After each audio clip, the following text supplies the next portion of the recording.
주시는 하나님의 말씀은 신약성경 누가복음 8장 40절에서 50절 말씀입니다.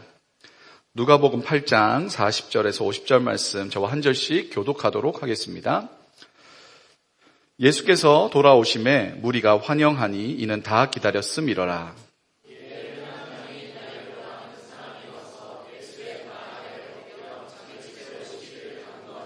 이는 자기에게 12살 된 외딸이 있어 죽어가미러라. 예수께서 가실 때에 무리가 밀려들더라.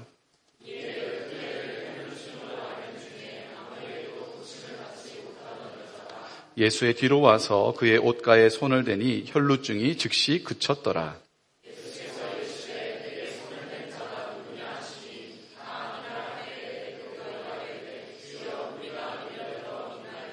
예수께서 이르시되 내게 손을 댄 자가 있도다. 이는 내게서 능력이 나간 줄 알미로다 하신대.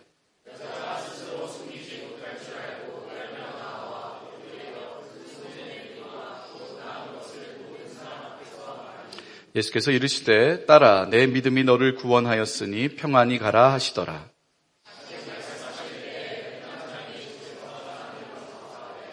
당신의 딸이 죽었나이다. 선생님을 더 괴롭게 하지 마소서. 같이 읽겠습니다.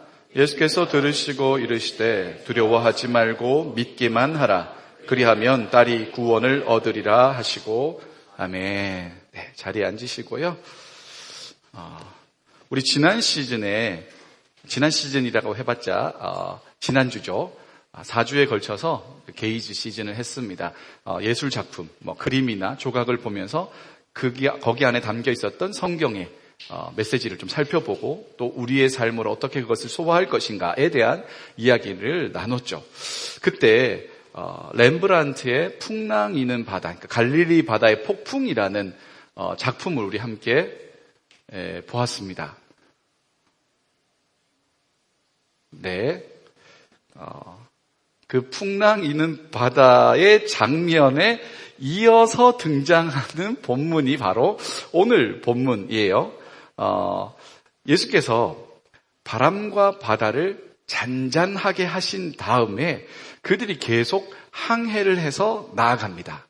그리고 도착한 곳이 어디냐면 거라사라는 지방입니다. 거라사라는 지방. 이 거라사 지방은 갈릴리 이 바다의 오른쪽 이스트에 있는 도시인데 그 동남쪽에 고대 그리스의 10개 정도의 도시가 집중되어 있는데 그 중에 하나예요. 그러니까 꽤나 역사가 있던 도시고 사람들이 꽤나 많이 살던 그런 도시라고 할 수 있습니다. 유대인의 입장에서는 거라사 지방은 어떤 곳이냐면 이방인의 땅입니다. 유대인들이 가지고 있었던 약간의 그 선민 사상이라는 게 있는데 선민이라는 뜻은 선택된 민족이라는 뜻이에요. 그러니까 하나님께서 세상의 모든 민족 중에 유일하게 히브리 민족을 선택해서 우리의 하나님이 되어주셨다. 그리고 나머지는 모두가 뭐냐면 이방인들인 거예요. 유대인의 입장에서는 유대 민족 빼고는 다 하나님의 은혜와 약속을 받지 못하는 이방 사람들이었습니다. 그곳에 한 사람이 살고 있었는데 그 사람은 무덤 사이에 살고 있었습니다. 살고 있었다기보다는 버려져 있는 겁니다. 왜냐하면 이 사람은 귀신에 사로잡혀 있는 사람이었기 때문에 그렇습니다. 마가복음의 표현으로 따르자면 더러운 귀신이 들린 사람입니다.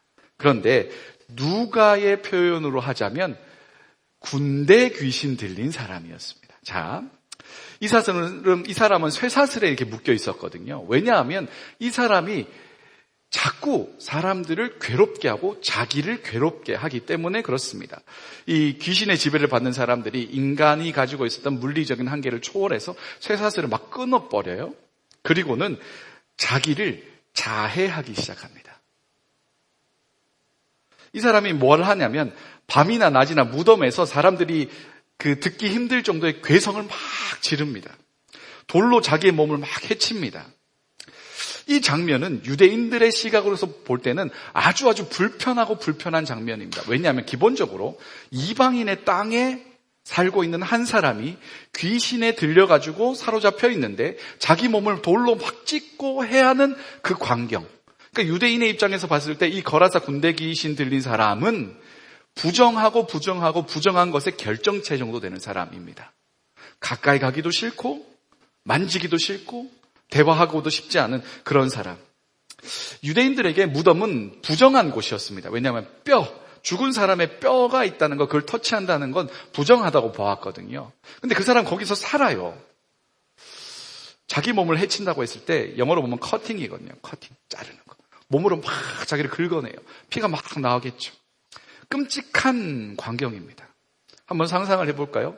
이방인의 땅에 무덤 사이에 한 사람이 있는데 누더기 같은 옷을 입고 누더기 같은 옷이 다 피로 물들어 있어요. 더럽고 추하고 부정한 것의 결정체, 유대인의 눈에. 그 사람이 바로 군대 귀신 들린 사람이죠. 그 사람이 멀리서 예수님이 갈릴리 바다 건너서 거라사 지방에 딱 도착하자마자 질주를 해서 예수님께 달려옵니다. 무슨 의도로 달려왔을까요? 예수님이 너무 대단한 분이시기 때문에 인사하고 구경하고 싶어서 왔을까요? 아마도 위협을 느꼈을 겁니다. 예수님이 여기에 발을 들이면 안 된다는 생각을 했을 거예요. 그래서 예수님을 쫓아내기 위해서, 달려들기 위해서 막 질주해서 오다가 갑자기 고꾸라집니다. 예수님 앞에 엎드리고 맙니다. 이 엎드린다는 게 그 한국의 정서에서는 어른들이 있으면 절하는 거 있지 않습니까? 이 절하는 게 공경의 표현이지만 다른 의미로는 뭐냐면 굴복하는 거예요. 나는 그러고 싶지 않았는데 그 힘에 눌려서 굴복되어지는 것. 이 귀신 들린 사람은 예수님께 원래는 예수님을 공격하고 싶어서 달려왔지만 어느 시점에선가 예수님이 어떠한 분이신지 정확하게 알게 됐어요. 그리고는 고꾸라져서 굴복하고 맙니다. 그리고는 큰 소리로 부르짖게 되죠. 28절 말씀인데요. 우리 같이 한번 읽어보겠습니다. 시작. 지극히 높으신 하나님의 아들 예수여, 나와 당신이 무슨 상관이 있나이까? 원하건대 하나님 앞에 맹세하고 나를 괴롭히지 마소옵소서. 아멘. 이 하나님의 아들이신 예수라는 정체성을 귀신이 알아봅니다. 그리고 나를 괴롭게 하지 말아주십시오. 예수님은 괴롭게 한 적이 없을 것 같잖아요. 근데 예수님 괴롭게 했어요. 왜 괴롭게 했냐면 나와라 그랬거든요. 그 사람 괴롭게 하지 말고 나와라 라고 하니까 이 귀신이 나를 괴롭게 하지 말아주십시오 라고 이야기하죠. 그 말에 대꾸하지 않고 한 가지 질문을 던집니다. 30절 말씀인데요. 30절도 우리 같이 한번 읽어보시죠. 시작. 예수께서 내 이름이 무엇이냐 물으신즉 이르되 군대라 하니 이는 많은 귀신이 들렸습니다. 그래서 보통 이 사람의 이야기를 군대 귀신 들린 사람, 거라사의 군대 귀신 들린 사람이라고 하죠. 이 군대라는 단어를 헬라어로 보면 레기온입니다. 레기온. 레기온은 군대, 당시 로마 군대의 한 조직이에요. 숫자를 많이 보면 6,000명 정도로 봅니다. 작게 보면 2,000명 정도로 보고요. 레기온의 한 단위가. 그러면 이 귀신 들린 사람이 이렇게 이야기해요. 나는 레기온입니다. 나는 군대 조직과도 같습니다. 나는 적어도 2,000, 이 귀신을 명이라고 해야 돼요. 뭐라고 표현해야 될까요? 명이라고 표현하기도 좀 그렇고, 피스라고 하기도 뭐 그렇고, 좀 개라고 이야기하기도 좀 뭐한데, 일단 2,000이라고 하겠습니다. 2,000에서 6,000 정도 되는 귀신의 무리가, 집단이 이 한 사람 안에 지금 들어가 있어요. 과장했을 수도 있겠지만 일단 기본적으로 숫자가 엄청나게 많다는 건 알 수 있어요. 말 그대로 레기온 단위의 귀신이 이 사람 안에 들어가 있다고 생각을 해봅시다. 한 사람 안에 두 가지 인격이 있는 걸 이중인격이라고 하죠. 이중인격에서 더 많은 인격을 가지고 있으면 다중인격이라고 부르기도 합니다. 굉장히 사람이 힘들어져요.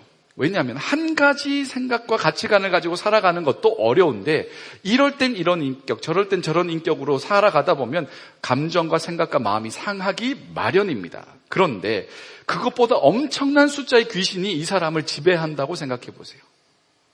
때로는 음란함에 깊이 빠졌다가 엄청나게 폭력적이었다가 엄청나게 욕을 쏟아부었다가 엄청나게 거짓말했다가 그게 한 사람을 자꾸 사로잡기 시작하면 중심 잡기도 어려울 만큼의 마음의 너덜너덜한 감정도 생각도 완전히 누더기가 되어버린 그런 사람들이 되어버리는 거죠. 동네 사람에게 이 사람은 어떤 모습이었을까요? 이 군대 귀신 들린 사람, 처음에는 아마 딱했을 겁니다. 누군가의 자식 아니었겠습니까? 동네 멤버 중에 한 명이었으니까. 어릴 때부터 이 사람이 자라온 환경을 봤으니까 처음에는 딱하게 생각했을 거예요. 아이고, 제가 어릴 때 너무 고생하더니 결국엔 이렇게 됐구나라고 생각할 수도 있죠. 그런데 증세가 너무너무 심해지고 자기 스스로를 해하는 것뿐 아니라 다른 사람을 해하기 시작하니까 어느 순간 그 사람은 좀 없었으면 하는 존재가 점점 되어가는 거죠. 불편함을 넘어서 우리에게는 저 사람이 필요하지도 않을 뿐더러 없었으면 좋겠다라는 생각이 자리 잡고 있었을지도 모르겠습니다. 예수님이 나오라 했잖아요. 근데 귀신이 부탁을 하죠. 나 나가기 싫은데요. 예수님이 나와. 그랬더니 한 가지 부탁을 더 합니다. 그러면 나 이 사람한테 나올 테니까 저기 돼지 떼 한 2,000마리 되던데 저기로 나 들어가면 안 됩니까? 라고 이야기를 합니다. 예수님이 그건 또 허락을 하세요. 그래라. 그랬더니 그 사람을 사로잡고 있던 귀신이 슉 나와가지고 군대가 적어도 2,000이 넘었다는 이야기죠. 2,000마리나 되는 돼지에게 귀신이 막 들어갑니다. 그러고는 돼지가 미치죠. 미쳐가지고는 어떻게 해요? 절벽을 향해 내달려서 다 죽고 맙니다. 엄청난 일이 맞아요. 맞는데 돼지를 치던 사람들, 그러니까 돼지의 원주인들 있지 않습니까? 원주인들의 입장에서 한번 생각해 보세요. 갑자기 예수란 분이 왔는데, 소문은 이미 다 들었을 거예요. 예수님이 왔는데, 귀신 들린 사람 고쳐줬는데 갑자기 우리 집 돼지들이 미쳐가지고 바다로 다 뛰어 들어가 죽었어요. 여러분, 지금 시가로 제가 한번 검색을 해봤거든요. 돼지 한 마리에 얼마 정도 되는가. 어느 정도 자란 돼지 한 마리는 400에서 500불 정도 한다고 합니다. 그게 2,000마리면 좀 넉넉 잡으면 100만 불이 됩니다. 눈앞에서 100만 불이 슝 사라졌어요. 지극히 정성을 들여서 나의 생계를 유지하기 위해 돼지를 쳤거든요. 돼지를 길렀단 말이에요. 근데 100만 불 갑자기 슝 사라졌어요. 예수님 때문에 손해를 봤죠. 엄청나게 손해를 봤죠. 누군가 때문에 내 돈 100만 불이 있었으면 좋겠지만 100만 불이 있어봤으면 좋겠지만 일단 100만 불이 없어졌다고 생각해 보세요. 좀 그래도 현실감 있게 다가오게 해서 10,000불이라고 칩시다. 내 통장에 10,000불 있으면 좋겠는데 10,000불 딱 있었어. 근데 어느 날 갑자기 10,000불이 팅 없어졌어. 그게 예수님 때문이에요. 그러면 여러분 어떻게 하실 거예요?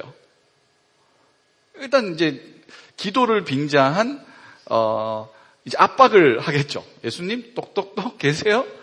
약간 이제 채권 추심하러 오는 사람처럼 똑똑똑 예수님 뭐 하세요? 갑자기 내 통장에서 10,000불이 사라진걸요? 근데 예수님이 빼갔다고 그러시는데 나한테 무슨 감정 있으세요? 내가 여태까지 잘한 거 모르세요? 나한테 왜 이러세요? 하면서 막 예수님한테 밀어붙일 수 있지 않습니까? 그 사람들도 똑같았습니다. 돼지가 미쳐가지고 바다에 떨어지니까 예수님 때문이라는 걸 알고 예수님을 찾아옵니다.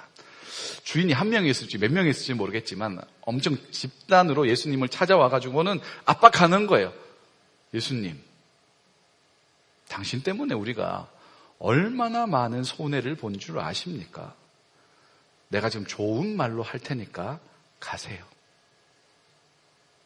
저는 이 대목을 보면서 정말 이 사람들이 참 젠틀하고 예수님을 참 존중히 여긴다고 생각이 됐어요.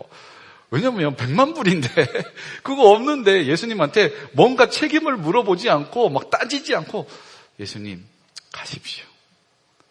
이 말은 다른 말로 표현하면 안 가면 어떻게 하겠다는 이야기예요. 그 분노의 감정을 꾹꾹꾹 가라앉히고 이빨 꽉 깨물고 예수님 가세요. 그런데 이 대목에서 생각해 보면 그들의 눈에 보인 건 뭐냐면 돼지떼밖에 안 보여요. 그들의 눈에는 내가 손해 본 것만 보여요. 그러나 예수님 눈에는 뭐가 보여요? 고침받은 한 사람이 보이는 거예요. 동네에서 그렇게 난리치고 힘들게 했던 그 사람이 고침받았다는 사실은 그들에게 별로 중요하지 않은 게 됐어요. 왜요? 내가 손해 본 게 더 크게 와닿기 때문에 그렇죠. 그들은 철저히 효율과 계산 중심의 사고를 하고 있었던 거예요. 이 사건의 첫머리로 한번 돌아가 보도록 하겠습니다. 22절 말씀인데요. 같이 읽어보시죠. 시작. 하루는 함께 배에 오르사 그들에게 이르시되 호수 저편으로 건너가자 하심에 이에 떠나. 예수님이 가자 해서 배가 출항을 합니다. 그죠? 가는 동안에 어떤 일이 벌어져요? 갈릴리 바다의 폭풍, 양쪽 사방에서 바람이 몰아쳐가지고 방향을 잃게 만들고 엄청난 폭풍이 일어나는 그 사건을 경험하고 나서 도착한 곳이 거라사인의 지방, 그렇죠? 그리고 군대 귀신 들린 사람 고쳤어요. 이 사건 직후의 구절이 40절인데 오늘 우리가 읽은 본문이죠. 한번 읽어보겠습니다. 시작. 예수께서 돌아오심에 무리가 환영하니 이는 다 기다렸음이라. 자, 여기까지 생각해 보면 이 이야기는 이렇게 되어 있습니다. 예수님이 출발 중간에 풍랑을 잠잠하게 하시는 이야기, 도착해서 거라사인을 고친 이야기, 그리고 다시 돌아오셨어요. 이상하죠? 그렇게 죽을 고생 다 해가지고 배를 타가지고 거라사인의 지방에 가가지고 하신 일은 고작 한 사람 고친 거예요. 간 김에 아픈 사람 더 고쳐줄 수도 있고, 간 김에 하나님 나라를 전파할 수도 있고, 간 김에 뭔가를 더 하실 수도 있지 않습니까? 그런데 하신 일이라고는 고작 이 한 사람을 고치는 거예요. 자, 이어지는 이야기, 오늘 본문의 이야기도 똑같습니다. 그러니까 오늘 본문은 누가복음 8장에 나와 있는 이 22절부터 50절까지 이야기, 50 몇 절까지죠? 56절까지 이야기는 한 분 예수님의 일관된 모습을 다양한 이야기로 표현해 주고 있어요. 그런데 그 형식이 이야기 속에 이야기가 끼어드는 방식으로 구성이 되어 있습니다. 자, 예수님께서 거라사인의 지방에서 다시 돌아오십니다. 그곳이 가버나움이라는 동네인데 그곳에 회당장이라는 사람이 예수님을 찾아옵니다. 회당장은 그때 당시에 이제 로마의 압제 가운데 있었지만 로마는 유대 민족의 종교를 인정해 주었단 말이에요. 그래서 회당 이 곳곳에 있었습니다. 그리고는 이 회당을 관리해서 맡아보는 사람들이 있었는데 그 사람이 회당장이에요. 우리로 말하면 교회의 담임 목사님 정도 되는 사람입니다. 이 사람은 제사장은 아닌데 실력도 있어야 되고 유대인이어야 하고 존경도 받아야 돼요. 아무나 회당장이 되는 건 아니었습니다. 그러니까 그 지방에서, 그 동네에서 이 사람은 정말 유대인 중에 유대인이고 아주 하나님의 말씀을 잘 지키는 사람이고 존중받는 삶의 형태를 가지고 있었던 사람이었어요. 이 회당장이 예수님을 찾아옵니다. 그리고 뭐라고 이야기하냐면 나의 12살 된 이 외동딸이, 하나밖에 없는 이 딸이 죽어가고 있습니다. 와서 예수님 좀 고쳐주십시오. 그랬더니 예수님이 뭐라고 하시냐면 알았어, 내가 가서 고쳐줄게요 하고 길을 나섭니다. 딱딱딱딱 걸어가죠. 그때 어떤 일이 발생하냐면 예수님이 가다가 갑자기 멈춰버려요. 지금 바쁜 걸음을 가고 있어요. 왜냐하면 이 딸이 죽어가고 있기 때문에 회당장은 계속 재촉해서 예수님 빨리 좀 사람들이 막 예수님, 그때 당시에 예수님 거의 인사를 넘어서는 엄청난 그 인파를 몰고 다녔기 때문에 아마 회당장의 사람들이 예수님 가는 길을 막 이렇게 만들기 위해서 좀 나와주세요. 바쁜 걸음이에요. 급한 일로 가시는 거예요. 좀 비켜주세요. 하면서 길을 트고 있었을 거란 말이에요.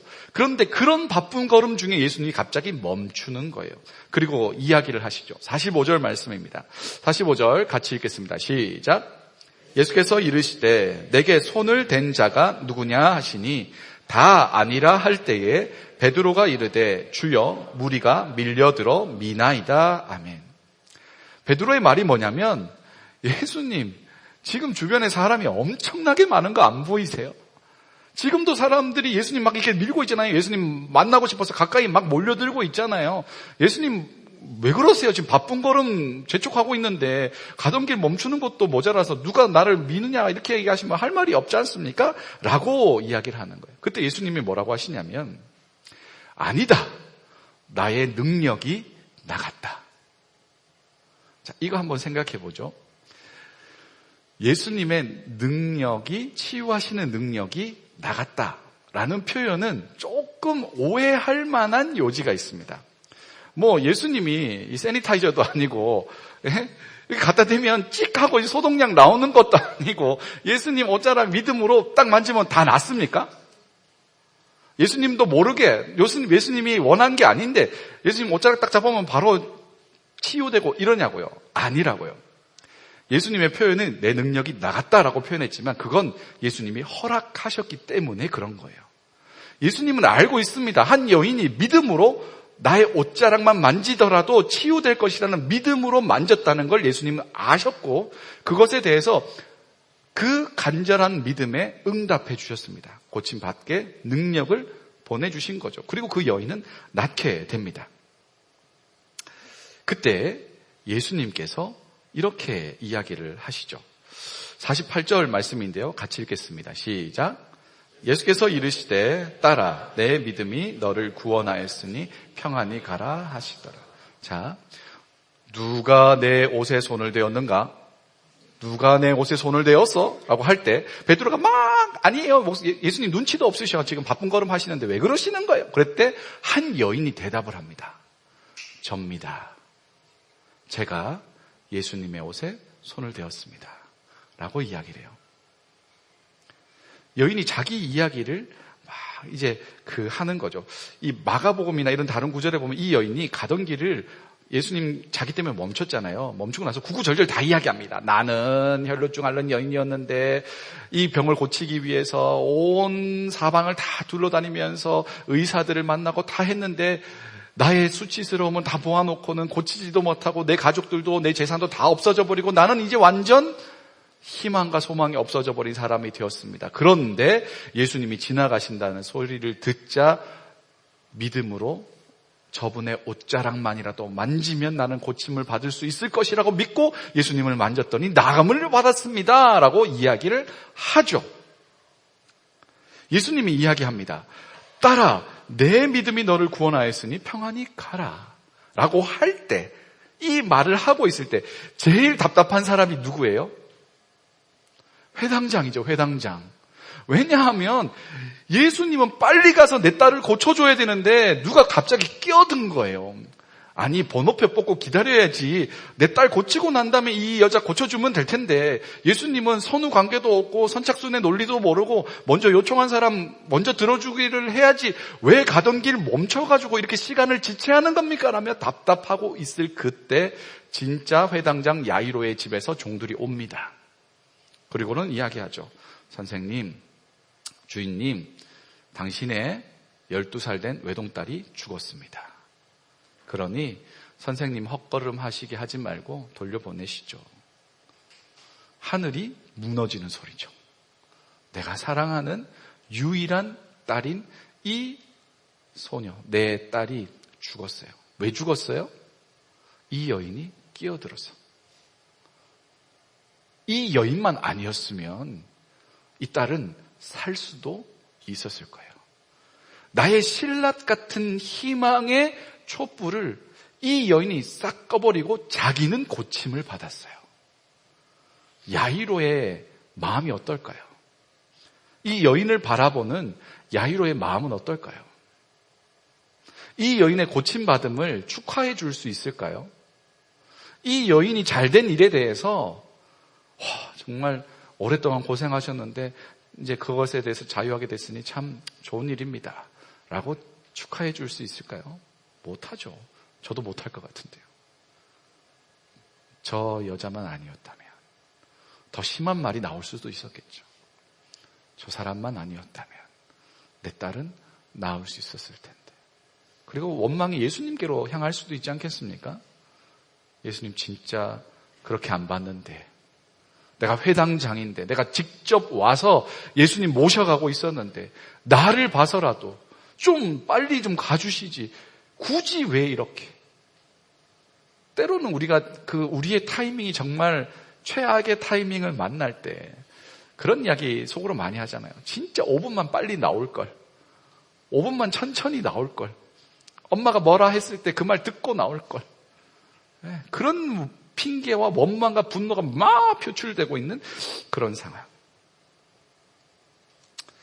예수님이 이 여인을, 12살 된 소녀를 죽게 내버려둘 필요는 없었지 않지 않습니까? 굳이 이렇게까지 하실 필요는 없었지 않았을까요? 소녀를 먼저 고쳐주고 혈루증 여인에게 잠깐만 기다려, 내가 갔다 올 테니까 그럼 내가 고쳐줄게 하고 갔다 와도 되지 않았을까요? 여기엔 예수님의 의도가 있어요. 그리고 누가복음이 이렇게 표현한 데는 의도가 분명합니다. 혈루증 어떤 병이냐면 여성의 자궁에서 피가 계속 흐르는 겁니다.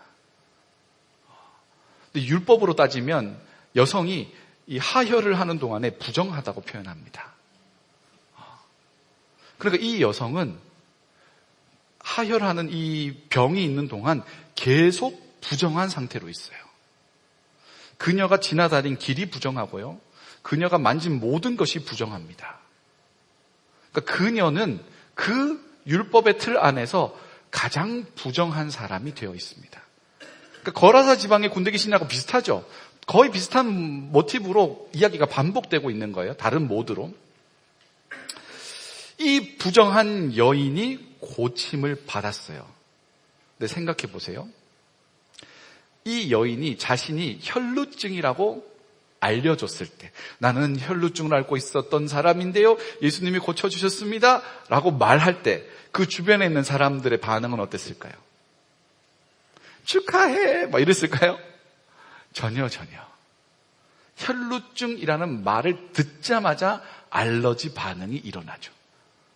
어때요? 아까 제가 나 치고 간 것 같은데, 나 부정해진 거 아니야?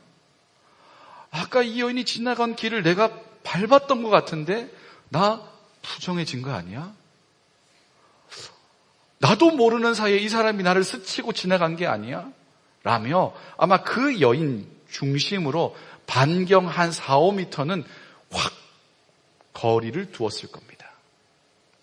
그래서 예수님이 가던 길을 멈추신 거예요. 딸아, 내 믿음이 너를 구원하였으니 평안히 가라. 이건 누구 들으라고 한 이야기였을까요? 이건 그 여인 들으라고 한 이야기가 아닙니다. 그 여인은 이미 고침받았어요. 누구를 향한 이야기예요? 그 주변에 있던 사람들에게 하는 이야기예요. 이 여인은 내가 진짜로 고쳐준 게 맞고 더 이상은 이 병으로 인해서 부정함이 없으니 이 여인은 이제 정결한 여인이다. 율법의 의미로 부정하지 않은 여인이다. 그러니 이 여인을 가까이 하는 것에 두려워할 필요도 없고 꺼리낌도 없어야 된다. 공적으로 이 여인의 지위를 보장해 주기 위해서 가던 길을 멈추고 선포해 주시는 거예요.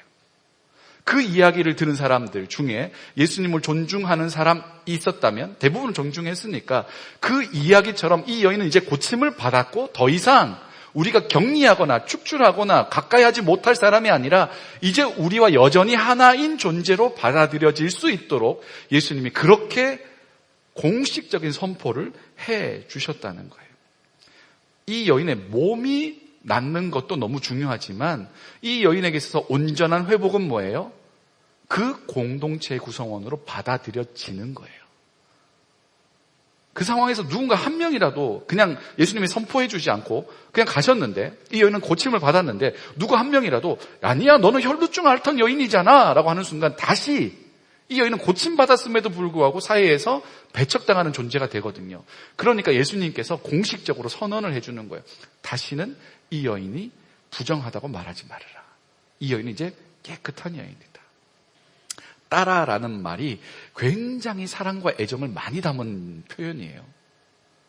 여자여라는 말도 있고 여성 혹시 네 이름이 뭐냐 이름으로 대답해 주실 수도 있을 텐데 딸이라는 표현은 굉장히 사랑과 존중을 많이 담은 그런 애정 어린 표현이었거든요.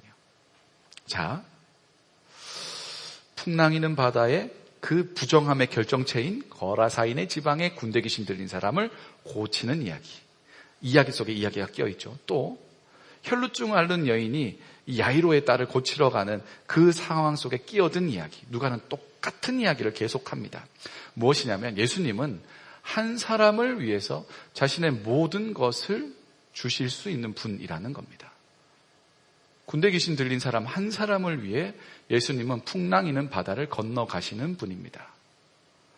계산기 두드리지 않는 거예요. 가는데 오늘 바람이 별로고 이따 밤에 폭풍이 칠 것 같은데 내일 가지 뭐. 혹은 나 오늘 너무 피곤한데 한 다음 달에 스케줄 잡아가지고 가는 길에 좀 사람 좀 모였을 때 이렇게 가는 게 좋지 않을까라고 생각하지 않고 군대 귀신에 들려 고통당하는 사람 한 사람 때문이라도 풍랑이는 바다 아무것도 아니고 항해를 해서 넘어가야 되는 이 밤거리를 넘어가는 그런 수고 예수님께는 아무것도 아니라는 이야기예요. 예수님 그런 분이시라는 거예요. 한 여성이 세상에서 철저히 배척당한 이 여인이 자기 병 때문에 온전하게 회복되게 하기 위해서 가던 길을 멈추고 이 여인을 완전히 회복시켜 주시는 분, 그게 예수님이라는 거예요. 근데 가만히 생각해 보면 너무나 비효율적인 겁니다. 왜냐하면 회당장의 딸과 혈루증 앓는 여인 중에 누구를 고쳐줘야 예수님 인기가 더 올라가요? 당연히 회당장이죠.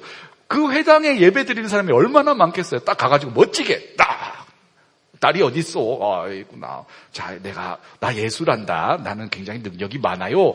너 나를 신뢰할 수 있겠니? 자, 내가 한번 고쳐보도록 하죠. 여러분 다 보십시오. 내가 지금 이 아이를 고칩니다. 자, 고쳐져라. 땅 고쳐졌다 쳐봐요. 그러면 그 회당에 있는 사람들은 진짜 예수님한테 완전히 올인되어지고 로열티를 갖게 되겠죠. 그런데 이 여인 한 명을 고치는 것 때문에 그 회당에 있는 전부를 놓친 셈이 되는 거예요. 그 회당에 있는 모든 사람들은 예수님을 비난할걸요. 예수님은 진짜 앞뒤 모르시는 분이야. 왜 그러신 거야? 안티를 생성할 수 있는 그런 상황이란 말이에요. 사람들은 돼지 가격을 생각하고 내가 손해본 것 생각하고 있을 때 예수님은 한 명의 생명의 가치를 귀중하게 보셨죠. 그걸 구원하시는 분이 예수님이라는 것을 보여주는 거예요. 그러면 이 상황에서 여기까지 이야기해서 가장 손해본 사람은 누굽니까? 야이로의 딸이죠. 이 이야기에서 유일하게 희생당한 사람이잖아요. 자, 50절 말씀 같이 읽어보겠습니다. 시작. 예수께서 들으시고 이르시되 두려워하지 말고 믿기만 하라. 그리하면 딸이 구원을 얻으리라 하고. 예수님은 다 생각이 있으세요. 예수님은 다 계획이 있으세요. 하나님의 하시는 계획을 섭리라고 부릅니다. 혈루증 앓는 여인을 고치는 동안 이 어린 소녀가 죽었습니다. 그러나 예수님은 믿기만 하라고 이야기합니다.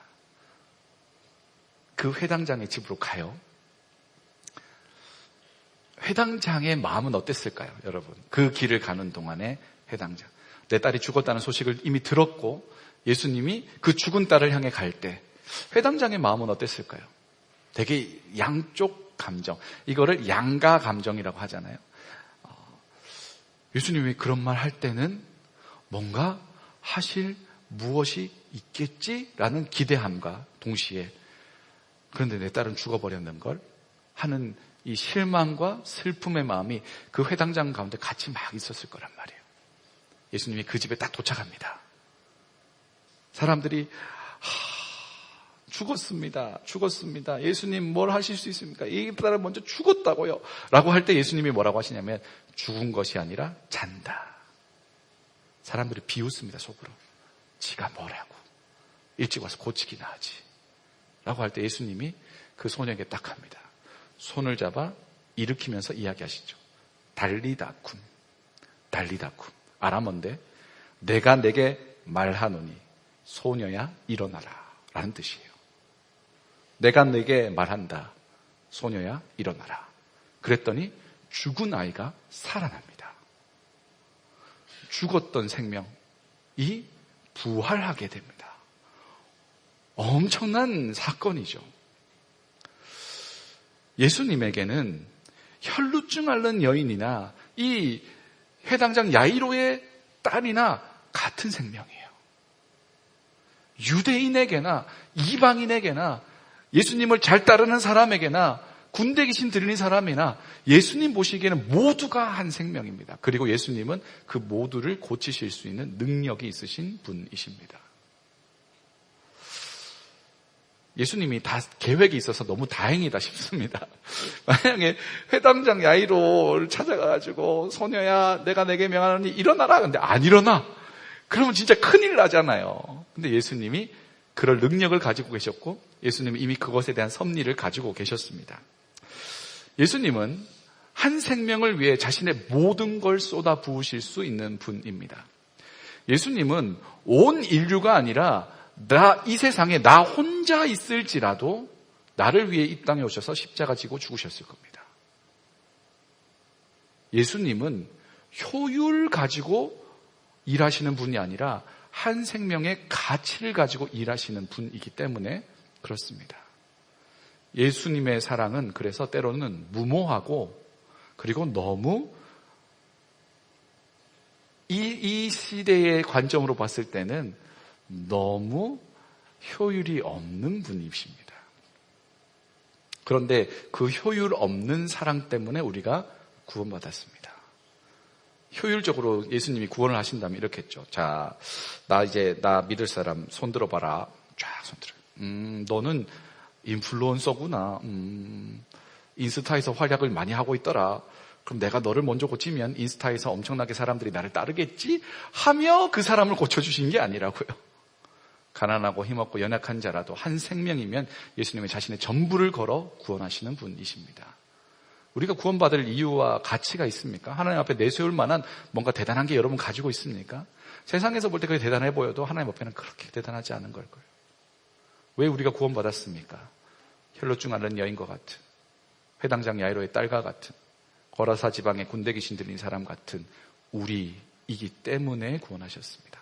한 생명이기 때문에 그렇습니다. 오늘은 일본 선교 파송주일입니다. 그죠?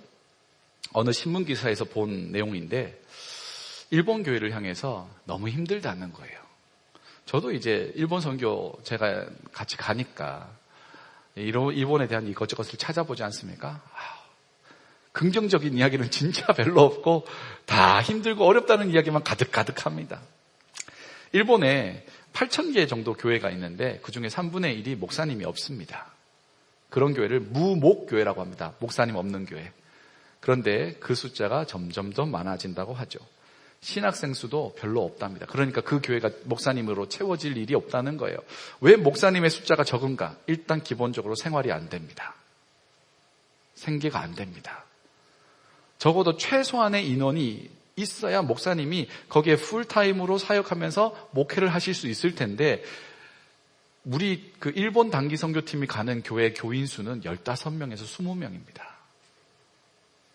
아득바득 신앙을 유지하려고 애써가지고 모인 숫자가 15, 20명입니다. 그분들이 헌금을 한다고 해서 교회가 운영이 되겠어요? 쉽지 않은 거예요. 쉽지 않은 거예요. 마음을 잘 열지 않는 사람들이라서 복음을 그렇게 전해도 교회 나오는 사람이 극히 드물어요. 여러분 그거 아시죠? 일본은 밥 먹기 전에 이거 하잖아요. 이게 뭐예요? 신을 부르는 겁니다. 일본은 다신교가 아닙니다. 만신교입니다. 모든 것에 신이 있다고 생각하는 사람들입니다. 그래서 나무에도 신이 있고 풀에도 신이 있고 뭐에도 신이 있고 다 무슨 신이 다 있잖아요. 신을 부르고 그들한테 이따다키마스 잘 먹겠습니다 하고 먹는 그런 데잖아요. 어떻게 그 사람들이 그 많은 신 중에서 그건 다 가짜고 하나님만 유일하신 신입니다라는 것을 받아들이는 건 너무 어려운 이야기예요. 그런데 설령 그거를 듣고 호기심이든 뭐든 교회로 출석을 했다고 칩시다. 그 사람들이 교회 출석하고 세례받는 평균 기간이 14년 정도 됩니다. 평균 치니까 이 평균이라는 것에 함정이 있잖아요. 어떤 사람에게는 80년이 될 수도 있고 어떤 사람에게는 50년이 될 수도 있고 어떤 사람은 1년이 될 수도 있는 거. 근데 대부분 더 늦게 받게 되죠. 결국엔 뭐냐면 그 사람들이 예수를 믿는다는 것, 진심으로 예수를 구주로 고백하고 세례받는 숫자가 한 14년이나 걸린다는 건 너무너무 어려운 일이라는 거예요. 한 명이 교회에 왔는데 그 사람이 진짜 예수 믿는 사람이 되기까지 14년을 케어해야 돼요. 근데 그 중에 교회가 운영이 너무 어려워요. 그러면 교회가 문을 닫았다 칩시다. 그럼 이 사람은 또 어떻게 되나요? 도중에 어떻게 되는 거예요? 이런 이야기가 너무너무 많은 거예요. 그래서 일본의 복음화율, 예수 믿는 사람이 전 국민의 0.4%, 0.5% 정도 된다고 봅니다.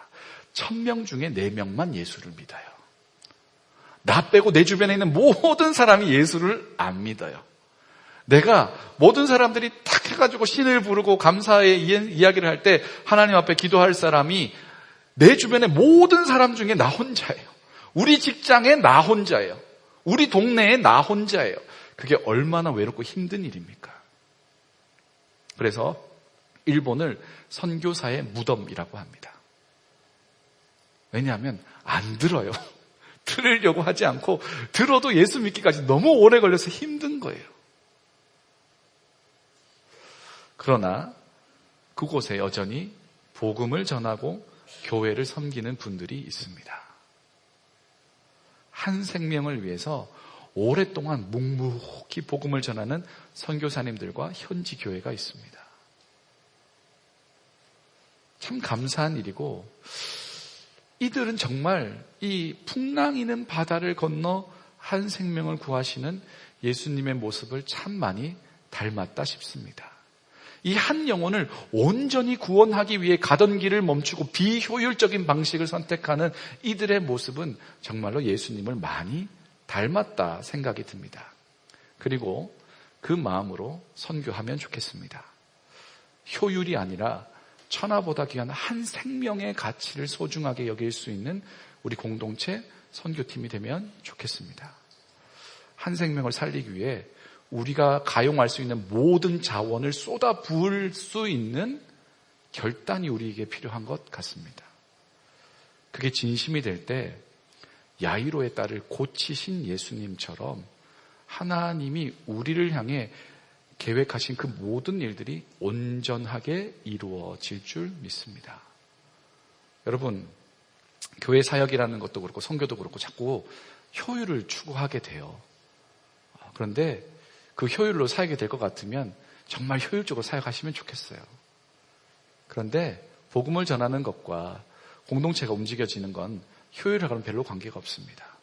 누가 예수 그리스도의 마음을 품어내고 순종하는 야에 달려있는 겁니다. 효율적으로 하면 효율적으로 일이 됩니다. 그러나 그 효율적인 일이 구원을 이루게 하는 것과는 다를 수 있다는 거예요.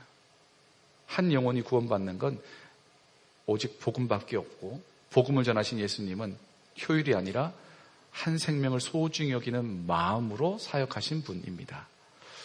일본 팀뿐 아니라 이번에 떠나가야 되는 모든 우리 단기팀들에게도 부탁을 드립니다. 효율보다 한 생명을 위한 전폭적인 헌신, 그리고 필요한 모든 것들을 하나님께 구하며 선교의 여정을 시작하시면 좋겠어요. 우리가 아무리 아끼고 그래서 뭔가를 더 많은 사람들에게 혜택을 베풀고 할 수 있겠죠. 그러나 하나님께서 베풀어 주시는, 공급하시는 것하고는 비교되지 않는다고요. 그러니 우리의 제한된 자원 안에서 생각할 것이 아니라 하나님이 일하실 크고 능하신 것들을 품고 선교하시면 좋겠어요. 그렇다고 해서 헤프게 쓰라는 건 아닙니다. 성도들이 진짜 꼬깃꼬깃 모아서 헌금해 주신 거니까 알뜰살뜰하게 잘 살아야죠. 당연히. 그러나 복음을 전하는 것에 있어서 그 물질이 걸림이 되지 않도록 하나님은 당연히 채워주실 겁니다. 올해도 하나님은 채워주셨습니다. 할 수 있습니다. 아이들에게 뭔가를 할 때 진짜 이 아이들에게 꼭 필요한 것이라면 간구하고 헌신해보세요. 할 수 있어요. 채워주신다고요. 그러니 크신 하나님 생각하며 한 생명을 소중히 여기는 우리 공동체 선교의 여정 되기를 소망합니다. 혈루증 앓는 여인도 살고 야이로의 딸도 살고 거라사인의 군대 귀신 들렸던 사람도 나음을 받고 믿음 없던 제자들이 풍랑을 잔잔하게 하시는 예수님을 신뢰하게 된 것처럼 그 한 생명을 품고 나아갈 때 우리 주변에 있는, 우리 안에 있는 수많은 에피소드들 가운데 하나님의 역사를 풍성하게 경험하게 될 줄 믿습니다. 기도하겠습니다. 아버지 하나님, 천하보다 귀한 한 생명을 품고 풍랑이는 바다를 건너가시는 그 비효율적인 예수님 때문에 우리가 구원받았음을 고백합니다. 우리의 모든 사역 가운데 효율보다 한 생명을 향한 가치를 품고 전폭적으로 헌신하며 나아가는 우리 공동체 또 선교팀 될 수 있도록 도와주시옵소서. 이루시는 주님을 믿고 의지하며 예수님 이름으로 기도합니다. 아멘.